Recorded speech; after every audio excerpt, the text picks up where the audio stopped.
چې څه غواړئ دغه ورته میلاویږي. د جمعې مبارکه شپه ده، راځئ دا وظیفه وکئ. انشاءالله العزیز ستا په زړه کې کوم خیالات راځي، دغه رنګې په دماغ کې ستا کوم سوچ راځي، یاره دا څیز به د الله پاک نه غواړمه، دا به غواړمه، دا به داسې کومه، دا به داسې کومه. الله پاک نه رشته، الله پاک نه کاروبار غوښتل، تمام اشیاء چې کوم څیز ته غواړې په ټولو کې انشاءالله العزیز الله پاک به تا ته درکوي او په ښه طریقې باندې به درکوي. یو قسم له د حاجتونو پوره کېدو چابي درکوم دله، یو قسم له د مشکلاتو ختمېدو چابي درکوم او ګارنټي درکوم چې ستا مشکل به هم ختمېږي، ستا حاجت به هم پوره کېږي.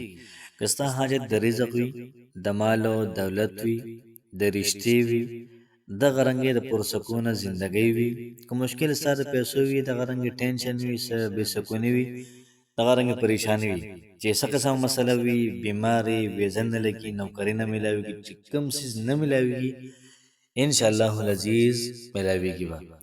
عالمانو د دې آیات مطابق لیکلي دي چې په دې آیات کې اسم اعظم دی، او اسم اعظم مطلب د الله پاک لوی نوم په دې کې دی، او اسم اعظم باندې څوک دعا وکړي، دا وظیفه وکړله او د هغې نه بعد باید دعا وکړله چې سم غواړي دغه میلاویږي انشاءالله. بسم الله الرحمن الرحیم.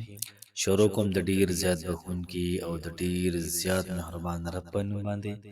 زه ګواهي ورکوم د دې خبرې چې د الله پاک نه علاوه د عبادت لایق بل څوک نشته. نبی کریم صلی الله علیه و آله وسلم د الله پاک بنده او د الله پاک رسول دی. زما د اسلام ډیرو زیاتو خوږو او درنو مسلمانانو خویندرونو، نن چې کوم وظیفه ده انتهایی لاجواب او انتهایی د کمال ده.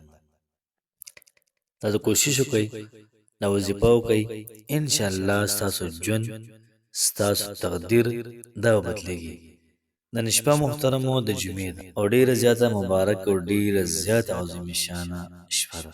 که باندې تاسو دا وظیفه وکړه انشاءالله العزیز هر مراد او ستاسو پوره کیږي، هر خواهش، هر ارمان به ستاسو دا پوره کیږي.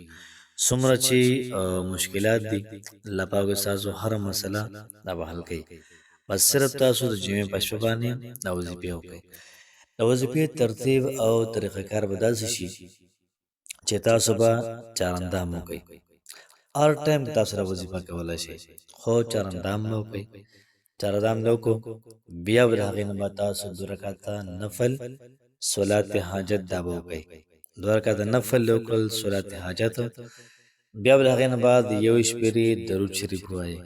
چې کله د 1 شپېرې درود شریف وویلې بیا به د هغې نه بعد دا کوم آیات دی و الهکم اله واحد لا اله الا هو الرحمن الرحیم. دا آیت با 100 او 121 پیری وای. دا آیت با 121 پیری وای، 100 او 1 پیری دا به تاسو وای. بیا به هغه نه بعد تاسو 1 پیری درود شریف وای، او بیا به هغه نه بعد تاسو محترم الله سنا خپل مالک ته اوچت چې کوم ارمان دې پزړی دا به وي. هغه نه مخکې د الله پاک حمد او ثنا وکړي. ته ډیر زیات مهربان، ته ډیر زیات رحم کوونکی، ته ډیر زیات رحیم. زمکې اسمانونه تا پیدا کړي، پوره کائنات، پوره جهان تا پیدا کړي، چې څومره صفاتونو تک کولی شي. او بیا د هغې نه بعد به راشي خپله دعا له.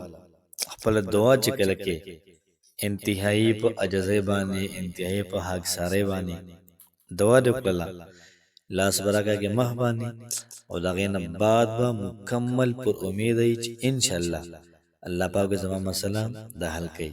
او دغه رنګې د ثواب په خاطر باندې، د ثواب په نیت باندې دا ویډیو مخکې خلکو سره شیر کړئ چې هغوی په دې باندې عمل وکړي او د هغوی مسلې دا حل شي. الله پاک هم خوشحاله آباد ساته. السلام علیکم ورحمة الله وبرکاته.